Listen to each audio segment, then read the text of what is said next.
तर सर्वप्रथम फिजिकल लेवलवर प्रिपरेशन करण्यासाठी आपण काय काय करू शकतो हे जाणून घेऊयात। फिजिकल लेवलवरची प्रिपरेशन म्हणजे फक्त आपल्या शरीराला तयार करणं नाही, तर आपल्या आजूबाजूच्या स्पेसला सुद्धा तयार करणं आलं। म्हणजेच काय, तर आपण आपल्या घराची व्यवस्थित स्वच्छता करू शकतो, डिक्लटर करू शकतो। घरामध्ये जो पसारा असेल तो तुम्ही काढून टाकू शकता किंवा आवरू शकता। त्याचबरोबर घरामध्ये योग्य सूर्यप्रकाश आणि वारा येईल ह्याची तुम्ही काळजी घेऊ शकता। घराची ऊर्जा बदलण्यासाठी तुम्ही घरामध्ये धूप वापरू शकता आणि त्याचबरोबर वेगवेगळे चॅन्ट्स सुद्धा प्ले करू शकता किंवा चॅन्ट करू शकता। त्याचबरोबर स्वतःच्या शरीराला प्रिपेअर करण्यासाठी आपण काय काय करू शकतो, तर ऑफकोर्स आपण योगा प्रॅक्टिसेस करू शकतो। मेडिटेशनच्या आधीचे आपले प्रिपरेटरी एक्सरसाइजेस आपण प्रॅक्टिस करू शकतो। त्याचबरोबर आपण अन्न ग्रहण जे करतोय ते आपण सात्विक अन्न घेऊ ह्याची काळजी सुद्धा आपण घेऊ शकतो। त्याने काय होणार आहे, तर आपलं शरीर हलकं राहायला, त्याचबरोबर आपल्या शरीराची जी ऊर्जा आहे ती क्लीन व्हायला सुद्धा मदत होणार आहे।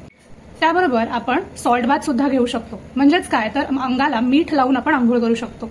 हे कसं, हे आपल्या मागील एका व्हिडिओमध्ये आपण शेअर केलेलं आहे, नक्की जाऊन बघा। देन तुम्ही कॅफीन, अल्कोहोल यासारख्या गोष्टी अवॉइड करू शकता। म्हणजेच काय, आपल्याला राजसिक आणि तामसिक कॅटेगरीचं जे फूड आहे ते अवॉइड करायचं आहे। देन आपल्याला झोपेला आपल्या प्रायोरिटी द्यायची आहे। आपल्या शरीराला व्यवस्थित रेस्ट मिळतीये ना ह्याची काळजी आपल्याला नक्की घ्यायची आहे। हेवी किंवा खूप जास्त प्रोसेस्ड असं फूड आपल्याला कम्प्लिटली अवॉइड करायचं आहे। जर तुम्हाला फास्टिंग करणं पॉसिबल असेल तर तुम्ही फास्टिंग सुद्धा ट्राय करू शकता। हे सगळं सिंपल ऍक्टिव्हिटीज मधून तुम्ही कसं करू शकता, जर तुम्ही प्राणिक हिलर आहात तर तुम्ही स्वतःला फिजिकल रिचार्जिंगचं हिलिंग घेऊ शकता किंवा सेल्फ हिलिंग प्रॅक्टिस करू शकता। त्याचबरोबर सॉल्ट बाथ घेऊ शकता आणि सात्विक फूड खाऊ शकता आणि आपलं जे प्राणिक ब्रीदिंग आहे आणि आपले फिजिकल एक्सरसाइजेस आहेत हे सुद्धा करू शकता।